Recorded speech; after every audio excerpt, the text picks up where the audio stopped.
Hi மக்களே, இன்றைக்கி நம்ம எங்கே வந்திருக்கோம்னா அரளிமலைக்கு வந்திருக்கோம். இன்றைக்கி தைப்பூசத்தை முன்னிட்டு எல்லா ஃபங்க்ஷன் ஜம்முன்னு போயிட்டு இருக்குது. அதைத்தான் பார்க்குறீங்க. எப்படி எல்லாருமே காவடி எடுத்துகிட்டு எல்லாம் ஆடிட்டு ஒரு ஒரு ஊர்லேருந்து எல்லாம் வந்திருக்குறாங்க. சூப்பராக இருக்குது.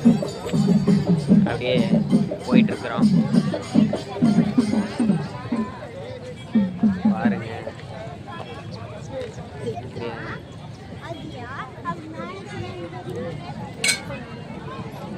அப்படியே அந்தெல்லாம் போனோம்.